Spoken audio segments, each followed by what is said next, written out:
It's me, model and reconnaissance extraordinaire. I. Consider yourself blessed. Well, it was a pretty normal day for me. I'm chilling at the Emperor's Palace while he shows off all this stuff to try and impress me. Yeah, good luck. Next thing I know, in walks this gangly hot mess called Francis. I'll be honest, he's cute and so my type, but it turns out he's the Emperor's top inventor or artificer or something, and that's when I realised that he was going to be useful to the Resistance. So I turned the charm up to 11 and got ready to deliver him to HQ. Meanwhile, Flynn Onagon and Karen Stonecutter, not a pairing I thought I'd ever say, are putting together some kind of party where they're going to use my name to get new friends or something, but the city guard caught on. Amateurs. While escaping the patrol, they bump into Francis and I. Get it? Because I'm I. And suddenly both of us have these strange necklaces around our necks, and Onagon is telling us we're all supposed to be friends. What the hell happened to my Thursday?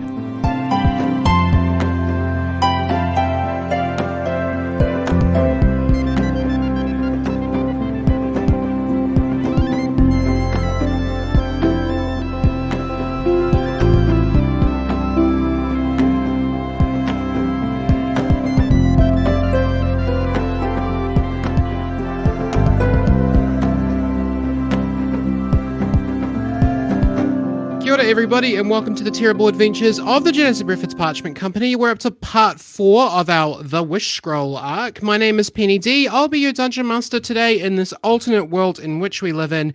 And in the real world, the non-alternate world, for me, the most important invention that was created in my lifetime, I think would be portable GPS. Like, I use Google Maps all the time, and I would be so lost if I couldn't, like, phone, tell me where Steph's house is, and then, like, otherwise I would never get there. Do you remember when we used to have Garmins and you'd have to, like, update them by connecting them to your computer and, like, loading new maps onto them? And it was a nightmare, and I never did it, and I would always get lost. Or if you were, like, poor and you had to print off map quests. You know, maps from MapQuest.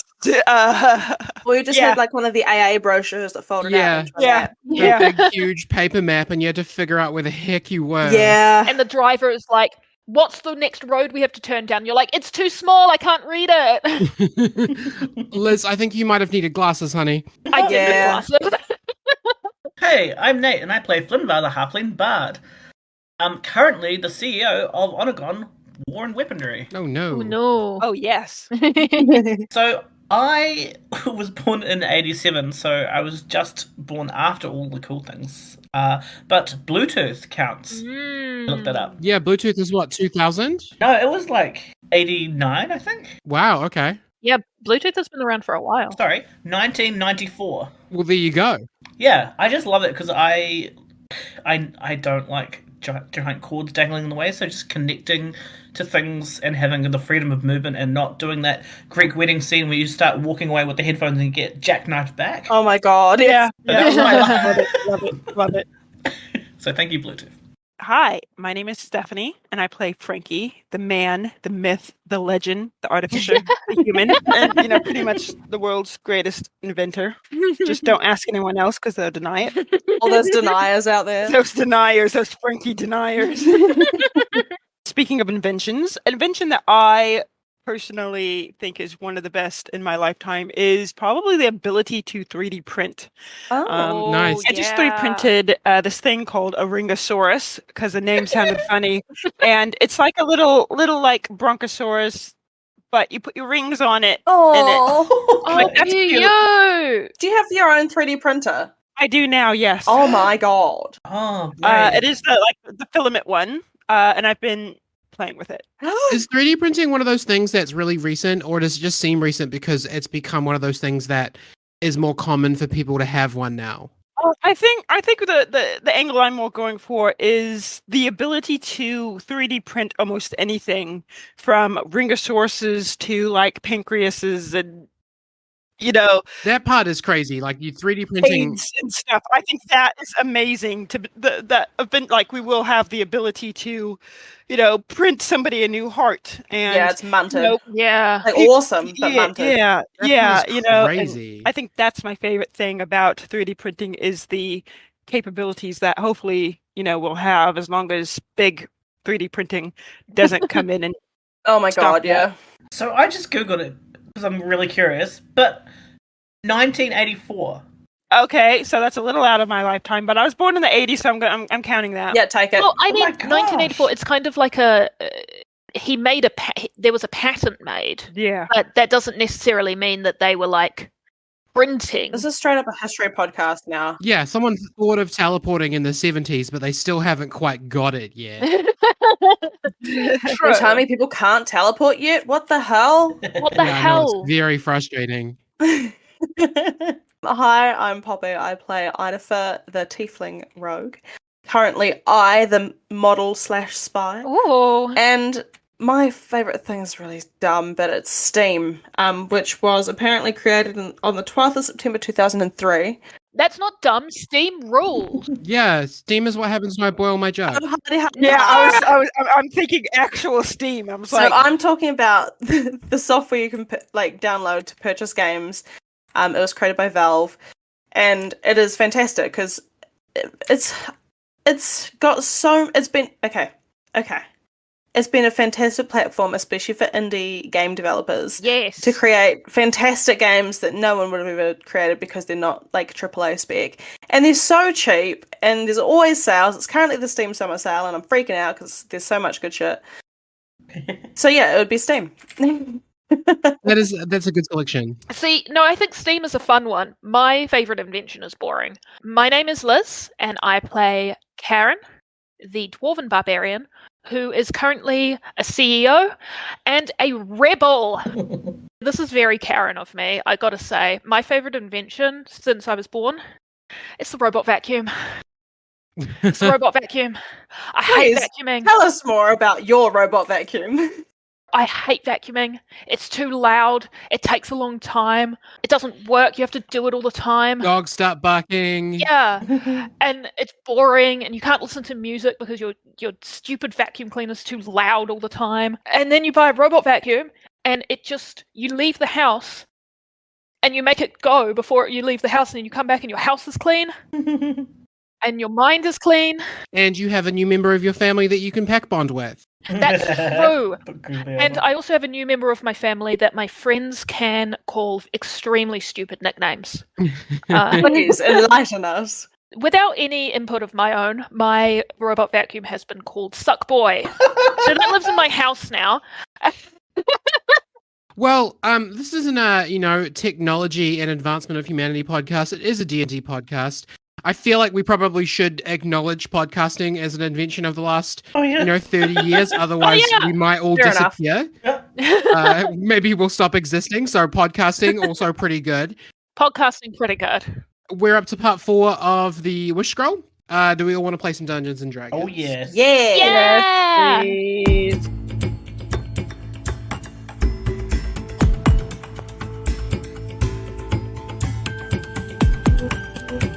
You all make your way swiftly and quietly across the rooftops of the city, leaving behind the frustrated shrieking of the bodyguards. You follow Idafer, who doesn't seem to want to chat, but also you don't really have anywhere else to go, right, Karen? You know that you've got your insurgency guards behind you.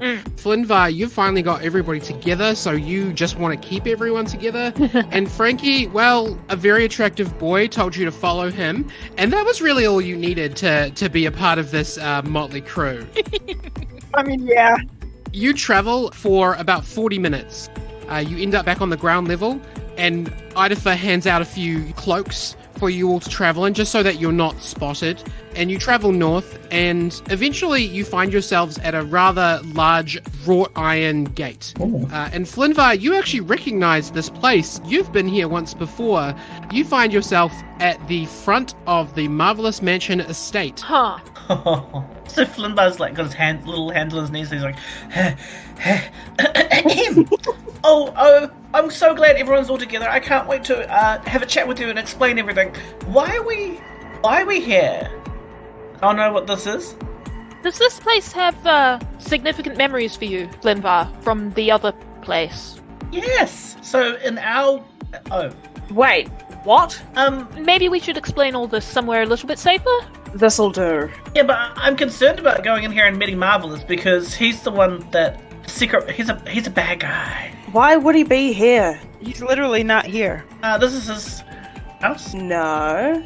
Well, he lives in the castle. Yeah. He's the emperor. Oh, okay, yeah, okay.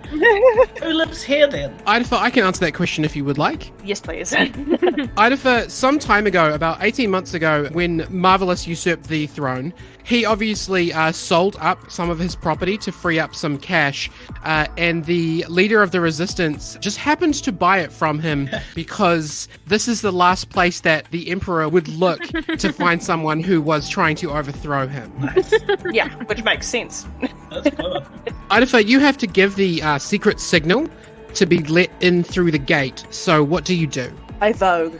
Oh, I love it. How long do you vogue? I do like 4 swift movements. The gates are open just wide enough, like they slide sideways, just wide enough for the 4 of you to fit through, and coming to meet you at the bottom of the grounds is a little terrier. You know how some dogs have those cute little mustaches? Yeah. A schnauzer. Yeah, a cute little schnauzer with a white stain on his face. He kind of like haruffs at you and gestures you to follow him up to the main house. Aww. So the gates close behind you, and while you're walking up to the main door, you should have some space to continue talking if you want to. What a smart puppy! Who's a good boy? Is that your dog? Is that puppy a man? Is that puppy a man? What are you talking about? Is that puppy a man? Does he turn into other animals? What? I know you. Come on, Mole. I'm going to pretend that it's not a druid. He starts trotting back up towards the... you guys are following him, but he's not, like, sitting here participating in a conversation. He's, like, walking on his tiny little legs back up towards the mansion. Sure, we're following him. Yeah. And Flynn was bloody following him like, I know you, dog! Yeah, Flynn's like... And you're just like, what the fuck? Oh, talk to me.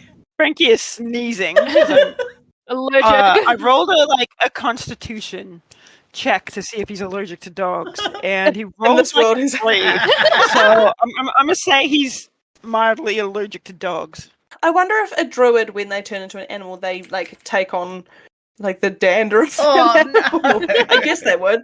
Flynn goes to Idafer. A dog is not just a dog. Why are you with Mole? The shape-changing fella. What do you mean shape changing? And he's like looking real like looking real shifty. He's like, what do you mean shapeshifter? You know, like you can do. What? A druid. Flynn, Mr. Onagon, let's not overwhelm Mr. I, shall we? Yes. He's being very lovely, inviting us into his home. Karen's like, this is probably where I live, so it's really fancy. Good point, Karen. I'll show them the necklaces. So Flynn, just making sure, at the moment, Frankie and Idafer have not had any kind of explanation from you about who you are or why you're here. So this is your opportunity. At the moment, they consider you to be a potential enemy. Yeah. So at this point, yeah, he's just been dropping hints or just chatting into them like he's forgotten because he's just very excited that everyone's together after all this worry. And after Karen kind of mentions that, he goes, oh, yes, we've got some deep talking to do and we've got to show each other our cool necklaces. Some deep talking. The necklaces? Yeah. Yes, I believe that you both, I still don't really know what's going on, if I'm being honest. Uh-huh. But I believe I saw, when we were having the fight at the train station, I believe I saw both of you suddenly gain access to a big old gem, and she kind of pulls hers out of her blouse and shows it. She says, looks something like this, but a different color, I think. Mm-hmm. And Mr. Onagon here has some very interesting things to say about why we all have these and what's going on at the moment, really. So, do you think we could find somewhere to sit and maybe talk? I know it's a lot to take in, but it's the things that he said to me. I can't really explain it, but it feels correct. Can Ido just make a perception check just to see, like, because this is obviously like really weird. Yeah. This whole thing's really messy. Yeah, real strange. So Ido's just going to do a perception check. Just go ahead. Because it fits what's happening. Oh, no, yes. I guess it would be insight. Okay. Well, I got a 7, so. But I'm gonna squint my eyes a little bit at her and just be like, yeah, I'm really reading you right now. But I'll do really bad. You're not sure about this, Idafer. This whole thing seems very strange to you, but what you do know is that when Flynnvar touched you, you were overtaken by some kind of magic, which at least that part of the story is legit. Okay. Got the magic touch. Frankie, would you like to roll on something similar? Yes. Am I rolling on insight we talked about? Yeah, unless you have another roll that you think would be more appropriate. No, I'd say insight, because I was thinking investigation, but like, I would think I would need more information to put the 2 and 2 together. Yeah, maybe some string, some like pictures with Okay, people's MacGyver. faces, but like, Context. yeah. I'll need more. Board. Pictures with people's like faces, but there's like a question mark in front of them. But Frankie rolled a 4 on insight. Yeah, you were having a bit of trouble keeping up with all of this. Your life got very different in the last hour, and you're having a bit of trouble processing all of this. So again, with Flynnvar doing a terrible job of explaining himself, Karen not 100% sure what's going on, you don't really get a lot out of this. Yeah. Can Flynn look around to see where we're standing? Like, are we in a corridor? Are we in the main entrance? Are we slightly to the side? You are walking up the driveway towards the front door. I want to do perception to see if there's anyone else around. Cool. Roll me a perception check. 15. You happen to spot a dwarf ninja ducking into a bush, but other than that, there are a few what looks like regular guards around.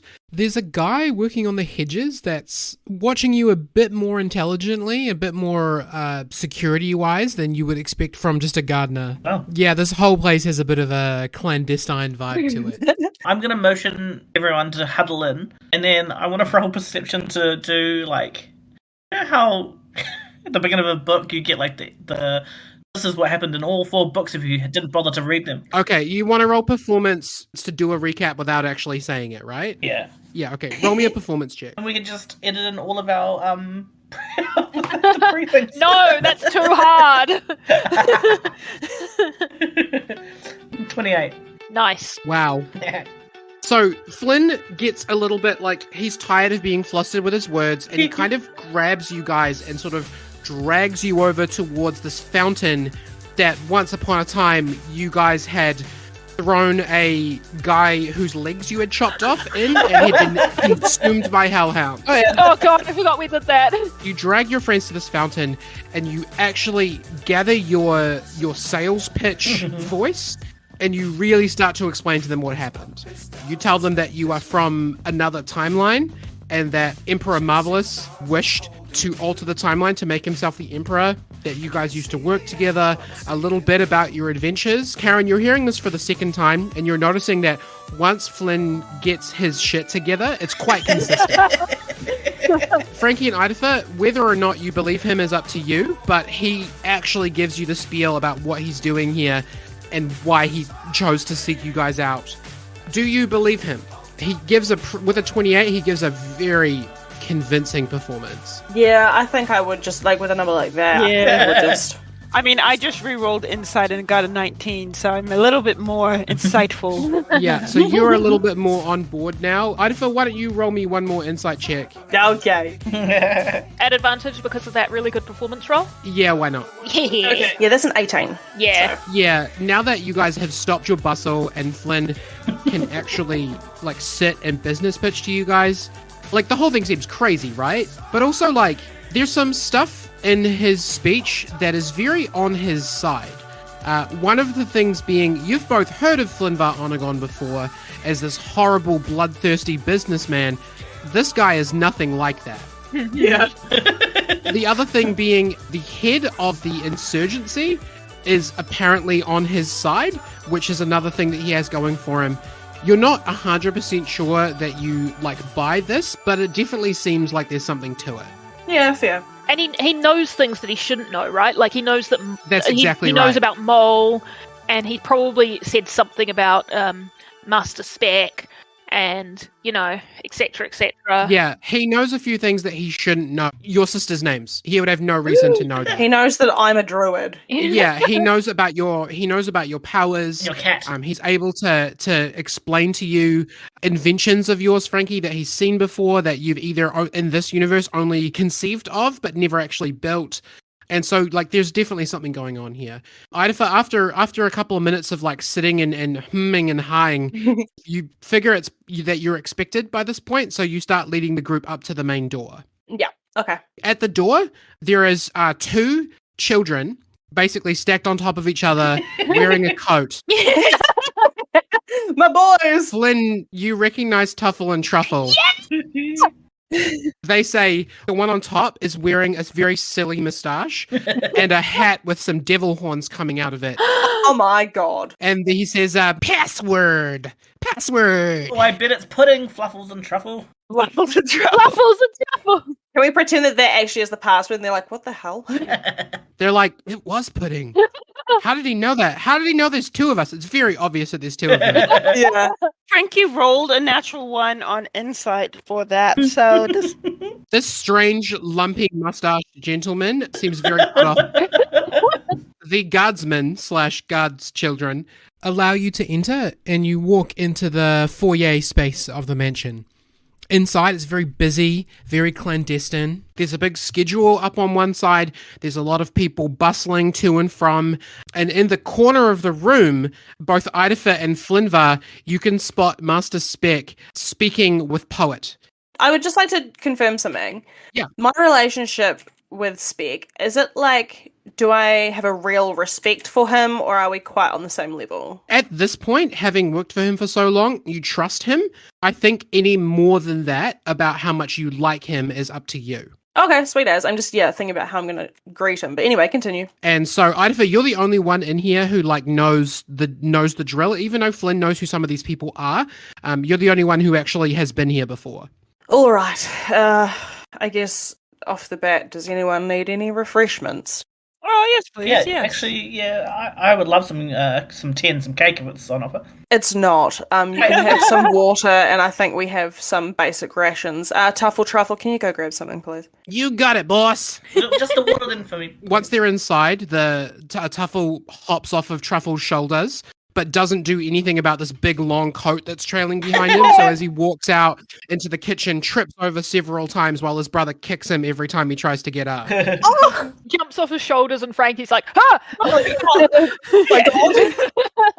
Well, pretty sweet setup you've got here. I have to say, I'm impressed. Thanks. Who are you, sorry? The head of the Dwarvish Rebels, darling. I've been over this. We've been trying to get in contact with the Insurgency for a little while now. And now that you're here, I suppose we can talk.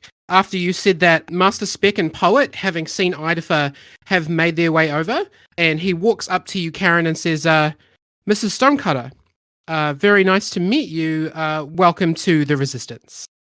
Thank you so much. It's a true pleasure to be here. As I said to your colleague, we've been trying to get in contact with you all for a while, but you've proven very hard to track down. I'm going to be quite defensive. I'll be like, yes, well, we're very busy. It's not their fault, okay? I wouldn't respect a rebel resistance if they weren't hard to track down, Idafa. So I feel like it's a compliment. Yes. Master Spec kind of smiles at you, Karen, and says, my apologies, but unfortunately that decision was not mine to make, so you'll have to talk to the boss about that. No worries. It is a pleasure to meet you anyway. Mr. You may call me Master Spec. This is my associate, Poet, and Poet's looking at Flynnvar up and down. This one's allied with the Emperor. I am not. Why is he here? Okay, so in my mind, I see Spec as being someone that would actually potentially have knowledge of alternate timelines. So I'm going to be like, Spec, you might want to check this guy out. One word, wish spell. Wait, that's 2 words, wish spell. Well, yeah, he's definitely not a warlord. Spec looks you up and down. What do you mean? You are not you, unless you are you, because there has been a wish spell that changed the world. And I am crossing timelines with my knowledge. I link you to could help out with. Roll me a performance check, Flynn, and I'm going to roll insight. 20. Ooh. Some magic crackles on his hands, and he sort of like maybe scans you a little bit. You feel like magic sort of pulsing through you for a moment. It feels like warm, like sort of flames tickle your sensitive skin underneath your arms. And he says, there's definitely something strange about him. I guess we'll bring them in and we can sit down and have a chat. And from behind you, Frankie, you feel a hand on your shoulder, and you turn around and you can see a large, hairless Sphinx tabaxi looking you up and down and sniffing you. And he goes, Master, this one was at the palace earlier today. I'm not sure we can trust him. Friskin! I'm not Friskin. I brought him here for a reason. He's your friend? I wouldn't say friend, but he's definitely useful. Flynn's like, oh. Oh, smoochy conquest, huh? Friskin! Blushing immediately. Same. It's like, Friskin, they're not there yet. Let it evolve naturally. Flynnvar, another familiar face speaks up from just beyond a bookshelf. And you can see Moshi, the wandering samurai, also speaks up to Idafer and says, You vouch for these two? And Flynn's like, Mochi, you saved our life. You never got to thank you. I mean, hello. I am afraid I do not know you. Well, I mean, you do, but you just don't know it. I'm just gonna shrug. Just like, You are saying a stranger is just a friend that you do not know yet. Interesting. I didn't say that at all, Mochi, but thank you. You guys are sitting and talking for a little while, and Flynn's trying to explain his stuff, but also at the same time, like, they are talking about their own, investigation and their own intelligence and stuff like that. And Frankie is trying to keep up with everything that's going on because he wants to seem cool for Fashion Model I. Aww. And then a bell rings, and Master Specs sits up straight and says, "Oh, the boss has arrived. He's called a war council. Oh. Hop to it, everybody." oh, not those. Everyone starts like running around. Idafer, you two, you know what your role is here, and you go to start clearing off the war table to get ready for the boss. Whereas Frankie, Karen, and Flynn, you guys are pretty lost as from the top of the stairs, this enormous, muscular, tattooed, pierced Goliath walks to the top of the stairs. He looks incredibly intimidating and scary. He's wearing shoulder pads with big spikes on them, and he looks down at you all menacingly, and then he says, "Thank you very much for meeting with me, boss." Oh. And he stands out of the way, and at the top of the stairs is a gnome dressed in purple with a big bushy mustache and a little top hat on. Janison Breffords Jr. walks to the balcony and addresses everyone and says, "It's time for a war council, friends." Oh my god! I totally expected that to be her.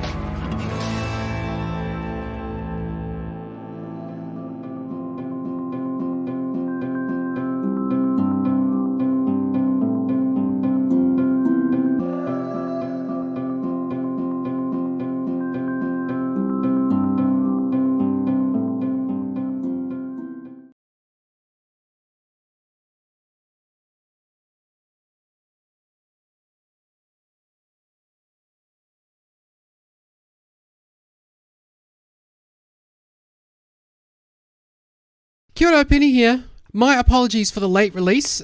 During recording, there were some problems with this one, so I had to take it a bit slower and actually re-record some of my audio. You might be able to hear it in the episode. Future installments will stick to the release schedule as much as possible. Thank you very much to all our patrons for supporting the show. James Courtwright, Samsara, Sean's uncle, Fingers McGee, he has a couple tenors, Claire McDonald, Jules Bergesser, Violet, Shobna Lee, Alex Moore, Lyndon Hood, Jesse Wesson, Disturbed One NZ, Andrew Evans, Luna Chris, William Evans, Steffi James is awesome, and Danielle, the tea lady, lady of the tea. For all of you patrons, go check out the random offcuts I've been putting up on the Patreon. They don't make it into the main episode, but they sure are good for a giggle. If you are curious about our bonus content, or you like what we do and you'd like to be a supporter of the terrible adventures of the Janice and Brifford's Parchment Company, go check out patreon.com/jbpcpodcast to become a supporter for just a few bucks a month.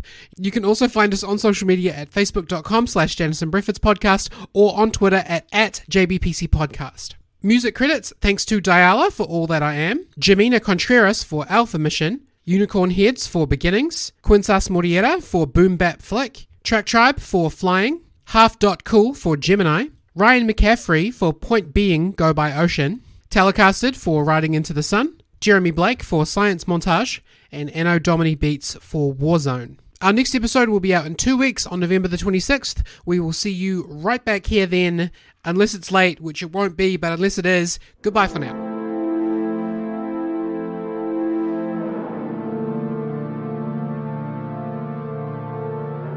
Five minutes later, the main members of the Resistance are seated around the war table. Janice and Breffords Jr. and Resistance members Master Spec, Idafer, Moshi, Poet, Friskin, and Mole. Is Mole still a dog? Mole has taken on his hobgoblin form and is sitting next to you, Idafer. You guys are kind of besties now because you are normally partners on your assignments nowadays. It would have been really cute if he was still just a dog sitting on a chair. But I understand why he's not. Karen, you were flanked on two sides by insurgents dwarves dressed from head to toe in black who have been invited in to be part of your communications. Once you were verified as being the head of the insurgency, you were welcomed to the table. It took a little while for Janison to trust Frankie and Flynn. They are known associates of Emperor Marvelous, but with some time and conversation, and especially with Idafer and Karen vouching for them, they are allowed to sit at the table. The enormous tattooed Goliath unfurls a large sheet of high-quality parchment on which there is a map of Ymir City. And I want you guys to imagine like snare drums, like dun dun dun dun dun dun dun dun dun dun. Like you guys are, it's serious table time. Okay. Janison opens by saying, "Thank you very much to Resistance member Idafer. We now know that Marvelous is inviting a Lord of Hell through the portal, and it's happening soon." Yeah, it's really not looking good, guys. And then Master Spec speaks up and says, "We have also gathered rumors that the guards and demons are going to be forcibly rounding up citizens to the park sometime soon as well." Oh, gosh. Idafer and Frankie, roll me intelligence checks, please. Okay. Ido got an 18. Very nice. Frankie got a 19. Both of you have something to add to this conversation. Idafer, you know that the time frame for this happening is supposed to be tomorrow because you were invited to join. That's actually meant to be happening tomorrow, boss. Noted. Thank you very much. Frankie, your recent meeting with the Emperor suggests to you that that weapon that he was asking you about with those gravity pads is going to be utilized in some way around this time. Yes, I am supposed to be creating more gravity pads that I believe is going to be used for something. You mean the kind of gravity pads that we've been using in the hives for mining? Yes. What could he want with those? Anything, I say, and I sip my tepid water. From our intelligence, I would suggest that the false Emperor Marvelous may be planning to establish Ymirsa and the Prime Material Plane as another layer of hell, with himself as Lord. Oh, no way! I would suggest that he is planning to bargain every soul in Ymir City for the privilege. Are the gravity pads going to be used to shoot people into the giant hell portal above the city? Frankie, you know that the range would not suit that. It doesn't have the range. Oh, well, that's good, at least. That's a mile up in the sky, and they just don't work that far. I wouldn't like to see a bunch of people being shot into the hell portal. I mean, I would, but not for that reason. Okay, Okay, so it did take a while to get you a seat at the War Council, so maybe let's not say things like that. I mean, Listen to those comments. Maybe not like innocent people, but like, I don't know, pay 10,000 gold and get shot up into the sky. Oh my god. It's actually 250,000 gold. Friskin leaps lightly onto the table, as a cat might do, and walks around this big, large map, pointing at 5 spots that are located just outside of the city walls. The portal, as we know, is held open by the pillars at the 5 points of the pentagram. So before the Hell Lord approaches tomorrow, the plan is to storm one of these points. We can close the portal if we can disrupt just one of these stations. I believe we may be able to help out with that. You see, my agents in the city have been working on gaining access to one of those pillars for a while now, disguised, of course, as workers. And I believe we're going to be able to access one of them without too much problems. At this point, would you feel better if we all concentrated our efforts on one pillar? Or do you think that we should use the Dwarven rebels to attack one pillar while the Insurgency goes for another? Spreading our resources.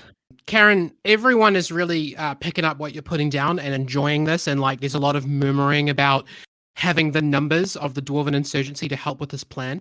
And behind you, at the door to the room, you hear a voice and it says, "It won't do you any good."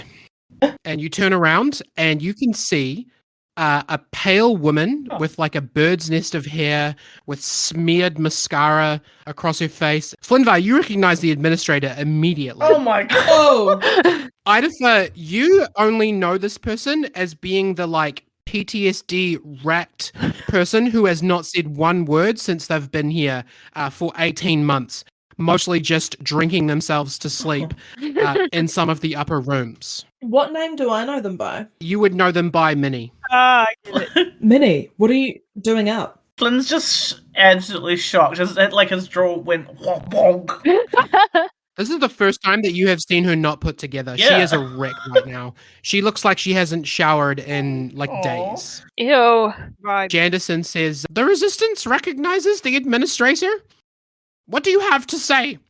And she comes up and she sits on the table and points at the closest of the 5 pillars, closest to her on the map, and she says, "It's a suicide mission. Your plan is to attack one of the pillars of the pentagram to close the portal. Well, let me tell you that each of those pillars is guarded by the denizens of hell. Not only imps and demons, but multiple pit fiends. Getting to even one of those pillars is next to impossible, and will sacrifice the entire resistance and insurgency only to kill one of my sisters.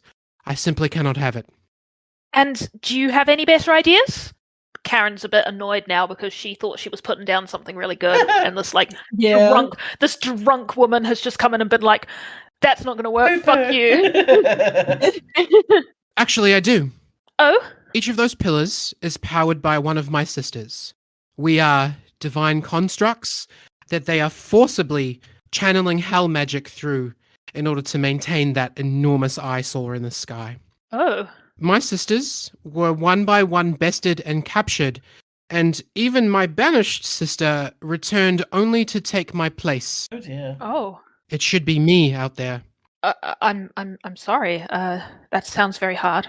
She holds up her hand, showing the underside of her forearm, and you can see a tattoo that is written in words underneath of her hand going down towards her elbow. Flynn, you've seen this tattoo before. It states her purpose, which is to administrate the city on behalf of the Emperor. She says, "My sisters and I still exist, so the Tymenius bloodline cannot have ended." What are you talking about? Does Ido know anything about this? You guys know nothing about this. Not even Flynn. Okay. The Emperor was killed. There's no heir. The Emperor was dead 6 months before Marvelous usurped the throne. What? I don't have the stomach to go through it with you right now. But essentially, that coward usurped the position of an 11-year-old boy. truly the accomplishment of a king. Janison is listening and says, would you please explain yourself? We've been working on this plan for months and you've said nothing. She points to her tattoo and she says, because I am still here, because I am even in this world right now, it means that Silver Tymenius, the heir to the throne, is still alive and is being kept alive by the fake emperor. If he was dead, I would be nothing but cloud and vapor. Flynn's like, so administrator, that means we just have to rescue Silver. That's right, strange small person who I'm pretty sure is a warmonger. Flynn! All right. Okay. That's exactly right, though. Silver is being held as a political prisoner, because if he is dead, then the portal cannot function. And Friskin, who is like sitting cross-legged on the table, is like, oh, so we just have to kill a child. Easy peasy. I'm just like, oh, I'll be able to get access to him. He's so proud when he shows me all of his war prisoners. Actually, that's a good point, Idafer. Yeah. You've seen a lot of them. You've never seen a little kid. Like, you've never seen a human child. Ah. And Marvelous has never spoken to you about the proper heir to the throne and the rightful emperor.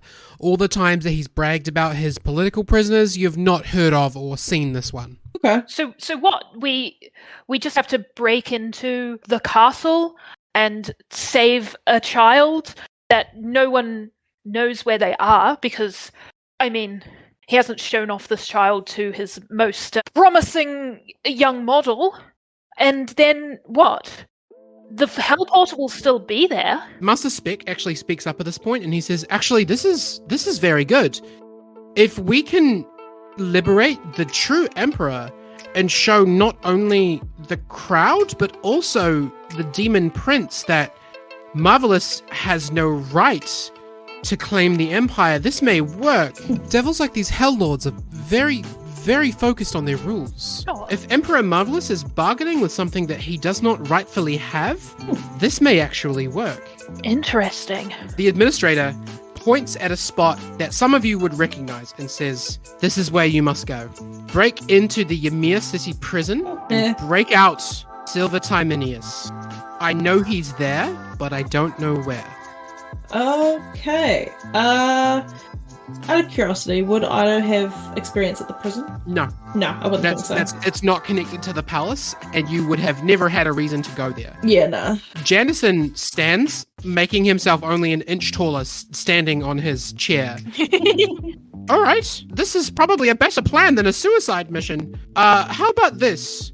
The resistance and the insurgency tonight will cause havoc and riots all over the city, thereby spreading the Ymir City Guard. Then, meanwhile, we will have a small crack team led by Idafer Belsa to break into the Ymir City prison and retrieve us a young emperor. Hurrah! Karen looks up immediately and she says, I volunteer for the crack team. Very well. Yeah, you were kind of going to be part of it, Karen. Oh, good. Because the thing is I don't know if anybody else has much experience with children, but it's probably a very, very scared little boy who needs someone who can talk him out of whatever prison he's in. Yeah, and also bring candy. Kids love candy. Okay. I always have candy in my pocket. But you knew that, didn't you, Flynnvar? Wait, what? Do you? Could offer them a little more often. Our Karen doesn't. Oh. She has carrot sticks and yummy snacks. Anyway. Alright, team. Has everyone got everything they need? Because we have got an equipment locker. You guys can definitely get kitted up before we go, but the point is that the heist of the prison must happen tonight. There is no time to rest and do it tomorrow, because tomorrow morning is Marvelous's big coronation, as he put it. Yeah. Which now seems to have a purpose.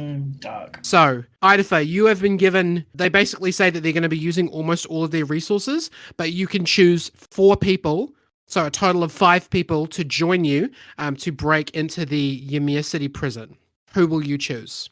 Okay, well, Karen, definitely. Okay. I think... Frankie raises his hand to Be proud of it. I actually developed a lot of the technology and the locks there. I've made it. Are you able to undo it? Every lock could be unlocked some way. He tries to sound cool and mysterious. Okay, but can you specifically unlock the logs? I mean, yes, I made okay, them. Good. I could unmake them. Good. I will bring you. I know what silver looks like, and I can do magic. And the administrator stares at you and is like, "How is that possible?" And also, we all know what a kid looks like, dude. But this one's very pale and different. I mean, he's his own individual person. Sweet, pale kid. I've got it. All right, you can stay here because you're kind of. I don't trust you yet, but. But that's really unfair. I know a lot about you.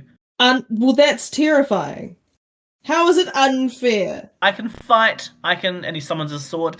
I can cut things sometimes, and I can do magic. He's literally not making a case. I'm just like, ugh. I thought he was supposed to be a salesman. And I know things that you don't know. How many times have I surprised you this night? If you can best Friskin in a battle, I'll consider bringing you. Huh. I want to discuss terms whisperedly with Friskin, because I want to make sure I know how this world timeline fights, so I don't do a faux pas. That's my condition. You're not making conditions. Yes, I am. Maybe I don't want to go and you can just fail. Okay, then don't come. No, I do want to come. I tried reverse psychology, but I'm too honest. Flynnvar, make a dexterity saving throw. Not reverse psychology. It wasn't that one. Hold on. Oh. Okay. You're falling apart. 18. Flynn, you're kind of getting a little bit indignant and trying to talk to Idafer about rules. And you take a step forward to make your point a bit stronger. And Friskin, going for just a straight up kick, just flies past you into a bookshelf. It looks like you're fighting, Mr. Onagon. Yes, I'm done. Now can we move on? Friskin's not defeated. He gets up and is like, "Come on, man, let's do this. Ugh. I was kind of hoping for a chance to stretch myself out before we go kill guards." Well, since there's no rules, I'm just going to heat metal and burn the insides of you out. What? So this is your last warning. What? Whoa, this escalated. He's not made of metal. He's a cat. I'm magic 4. This doesn't have to end. You're an important part of this revelation. I don't want to take away resources. We know about magic, don't we? Yeah. Yes, you guys know about magic. You've had access to it since the portal opened. Jennison steps up and says, "Stop this at once! Idafer, if you cannot even assemble your team without resorting to bloodshed, I will assemble it for you. Whoa. It is unnecessary to force our allies into combat with each other." Well, we don't even know he's an ally yet. And Jennison has only ever yelled at you once before, and it was legit, dad's upset with me vibes. So you feel extremely shitty right now. Oh, well then you create the team. Mr. Onagon. Yes? What reason do you have for wanting to be part of this? Clearly you're not trusted, so give us a good reason why you should be part of this crew. This world is wrong. It should not be like this, and I'm doing my best to fix it. That is a pretty good argument. Pretty vague. Karen will vouch for Flynn. Yeah, I was gonna say Frankie would logically be like, yeah, what he has to what he's got to say kind of makes sense. I mean, why would he come all this way? How would he know what he knows? His story is crazy, but so is this world that we live on. The only part of his story that doesn't make sense is he seems to paint Frankie as not this cool, calm, confident person, and that doesn't make sense. Frankie's always been that way. I think that I believe Mr. Onagon a little bit more now, especially because Mr. Frankie here just referred to himself as cool and in the third person. Idafer, Master Spec walks up to you and whispers something in your ear. It is something that you are surprised to hear. If Flynnvar is trouble, that you should kill him at the first instance, and that doing so in the prison is actually probably one of the safest places to do it because you'll be so isolated. Okay. Hey, That's fair. Oh my god! there's a point. I have a slight smirk, and then I'm like, okay, he can come along. So you have a team of 4. You may take one other person with you, Idafer. You may take one other resistance or insurgents member with you if you choose. I go to Mole, and I'm going to give him the option. I'm like, hey, would you want to come with us, or? I would go with you anywhere. Aw. But We share a skill set. 2 wild shape users. Perhaps redundant. I did wonder about that. Well, if you're okay with it, I probably will choose someone else. You have my blessing. Okay, well, you kick ass out there. But I am going to take Friskin. Oh! Yay! Friskin, like, throws some books over his shoulder that he was kind of, like, a little bit covered in. He's like, hell yeah. I was hoping that you would pick me. Flynn, as he walks past you, you feel like a light scratch across your shoulder. And Friskin, like, uses his sharp claws to, like, cut your jacket a little bit across the shoulder. And he smiles and he sort of snarls at you and he goes, you better watch yourself, buddy. Well, I'm like a mirror. And my mum can patch that. As Friskin walks past me, I just, like, whisper in his ear, I'm like, Speak said we can kill him if we need to. It's okay. I wasn't waiting for permission. I know. But you have to be a good boy, okay? And he gives him a pound on the head. I have a proposition to make. Go on. Regarding this this plan that we have. We do have rumours around the city at the moment that Model I, will be in attendance at a happening at the Jansen Breford's Parchment Company this evening, along with myself, Mr. Onagon, etc.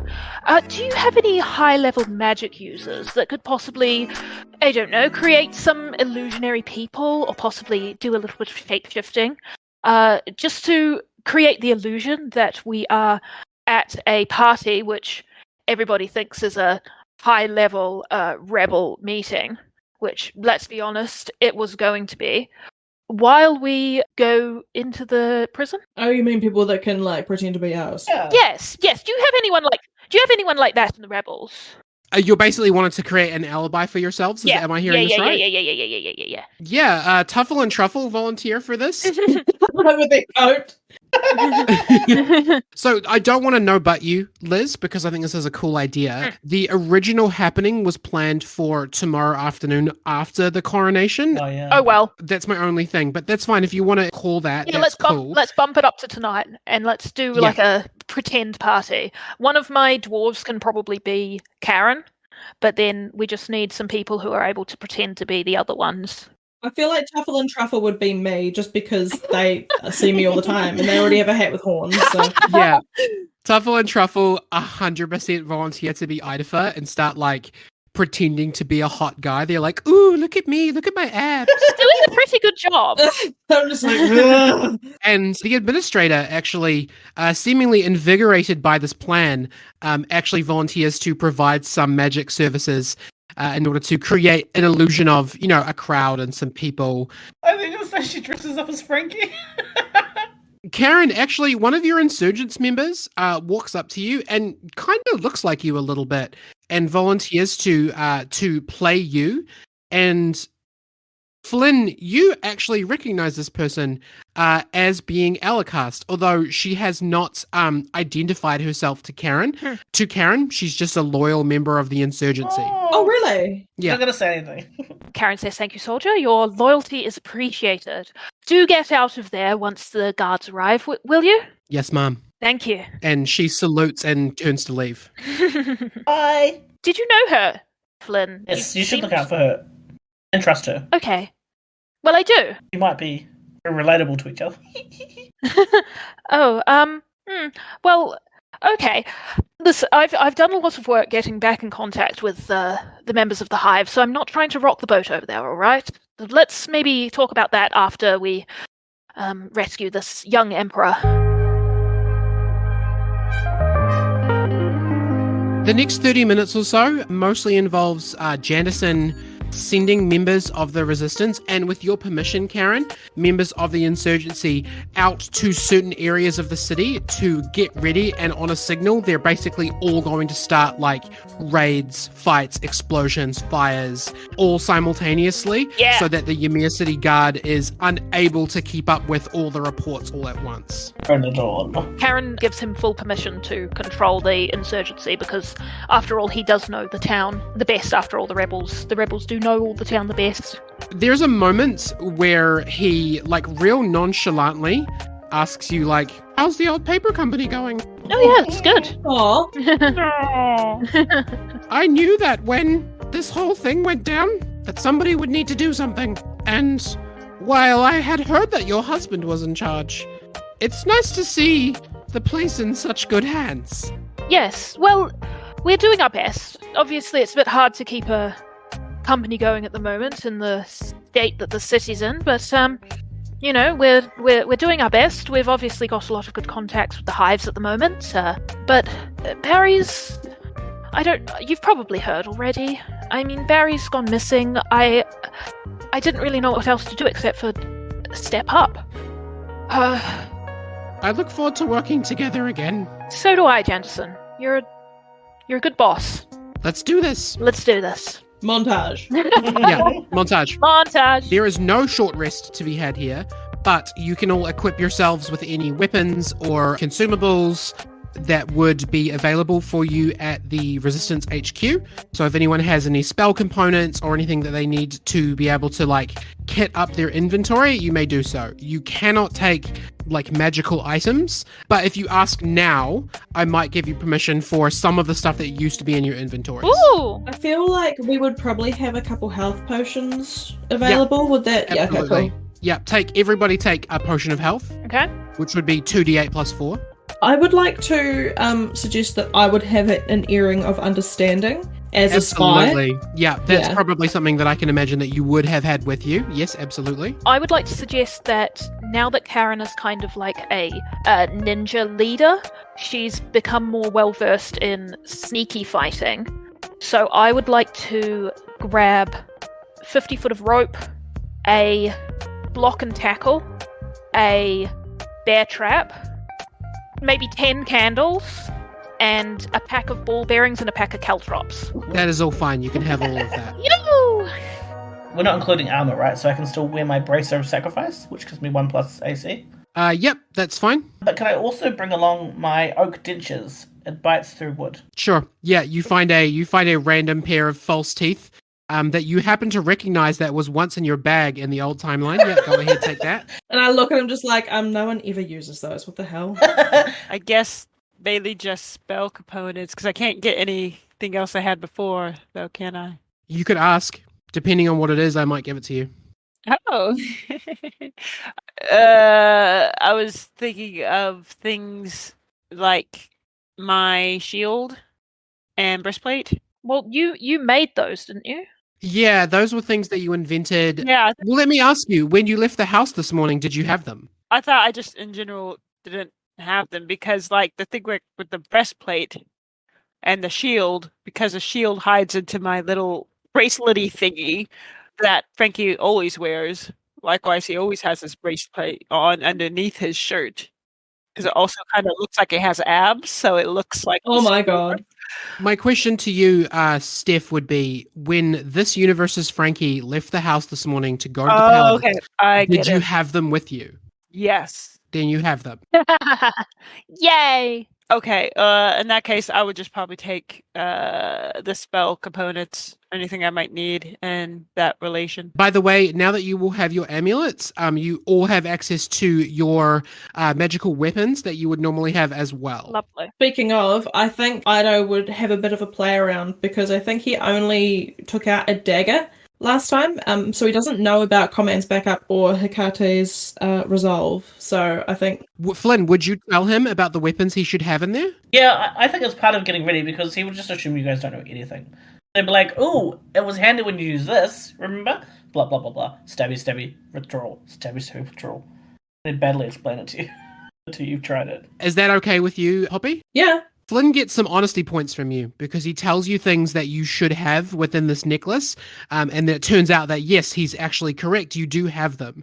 So, if Friskin decided he was just going to try and kill him, I might just step in and be like, yeah. Just That's up to you. Friskin will act on your command. Okay. So Friskin will not just kill him because, but he is on your faction and will act on your command. But you know that Friskin can be bloodthirsty and that he has no problem killing people when he feels like it. Yeah.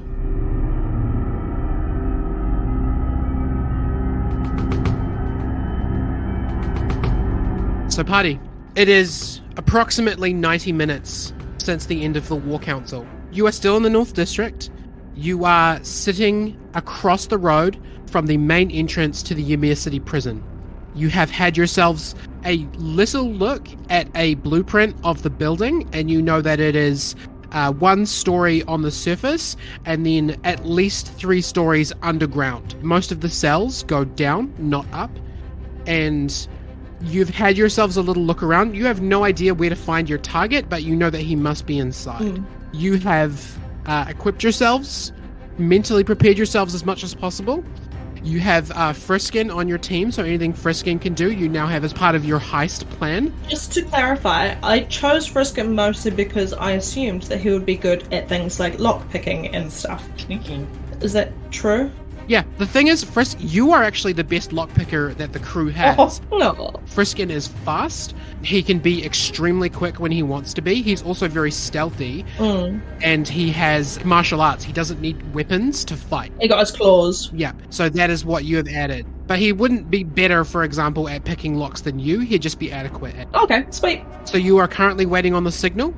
You can discuss anything you want to for the time being. Just clarifying with Penny, on the signal, are we rushing the door, or what is the plan for us specifically? Well, actually, that's what I was going to ask you. Step 1 is you need to get in the front door. You know that once the signal goes off, which is like multiple explosions and fires and sirens going off all over the city, that you will have cover. You are in the city block adjacent to the entrance. You can see that everyone who is coming in or out is searched, and they are checking IDs. So, step 1, how do we plan on getting into the Ymir City prison? I have an idea. No, you go first. Sorry.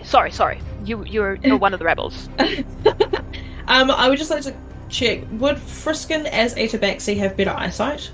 He has dark vision, but a lot of his good perception comes from his hearing. Oh, okay. I'm just going to ask now, Friskin, can you hear roughly how many people are in there? Sure. Would you like to roll a perception check? And you can have +7 on that roll for his bonus. Yes, perception. So that is 23. So what is the question? You want to know how many people there are? What, in the entranceway? Yeah, in the entrance room. I'm assuming it's a bit like there's that room that you walk into, and there's receptionists and stuff that will like process you and take you out the back, sort of thing. He tells you that there is the main armored door, of which there is 1 operator, so 1 guy will have to buzz that door for it to open, and then behind that door there are 2 guards who would be checking people's identification. Past that, he says that there's plenty more people inside, but at the moment there's 1 guy on the door and 2 guys past that. Okay, here is a basic plan, and then I'll get your input, team. I believe that we should wait for the signal. The sound, I'm assuming, will draw some people out, which would be fantastic, less people to deal with. Once that has happened, we will ask Flynn, who is the most... Well, I feel like he would be going into the prison quite often, considering his line of work, to go in and get the door buzzed open. Then we rush the door and take out anyone who is, in the way. Have we got any questions, input? What if they bolt down after the riots start? Like they panic and they go, not for me. Flinvar, roll me a history check. 17. You would know that a lockdown that is activated in the prison would be more about keeping the prisoners in their cells, and probably wouldn't affect you, assuming that you weren't pretending to be a prisoner. Oh, okay. Perfect. He'll share that then. He's like, actually, wait. Yeah, we should be fine. We could also try bribey for me to bring someone extra in. Or at least help smooth the way. I feel like we probably don't need that, but if you want to, go for it. Guys, we're going to have to figure out where Silver is. And usually in prisons, there's a roster of some sort that lists all the prisoners and all their numbers and where they're at.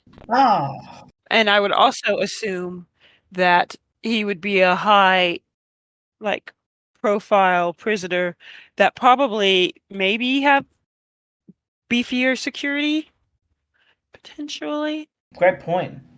Where would that be located, do you reckon? Some are probably on the administration side in their files. I have kind of a crazy plan, so feel free to say no. Oh, okay.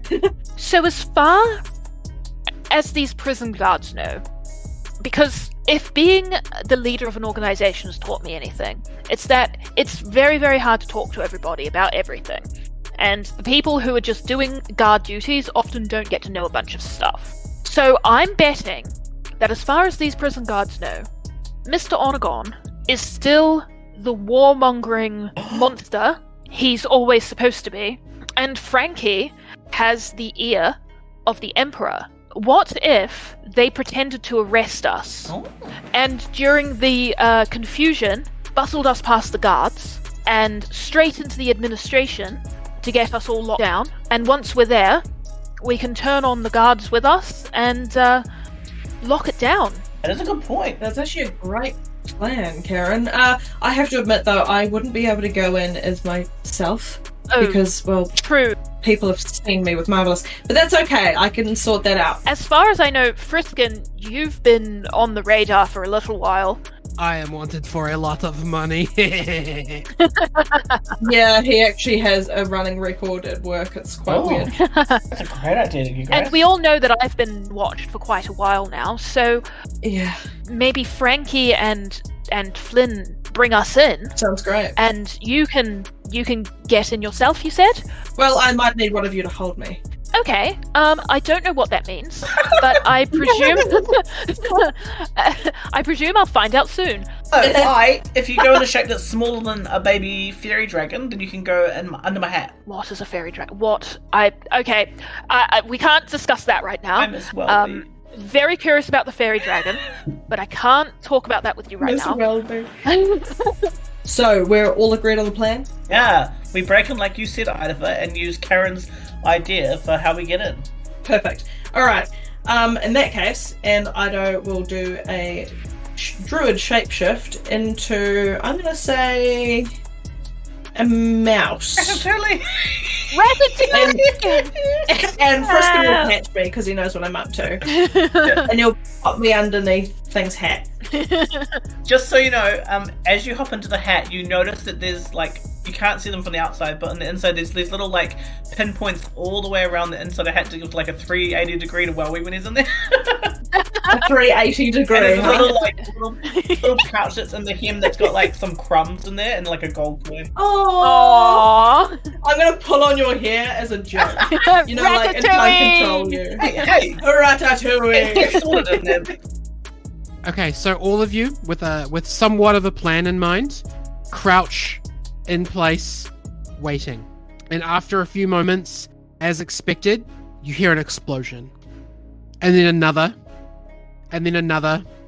And then fire sirens start to ring in multiple buildings around the city. The distraction has begun, and Friskin puts his hand, Karen, on your shoulder and says, alright, Mrs. Stonecutter. I guess it is time to get arrested. What do you say?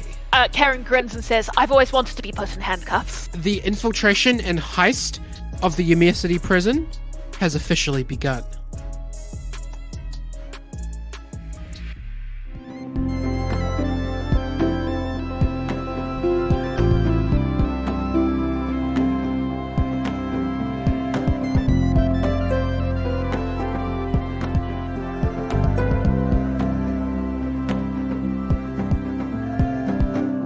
They're off.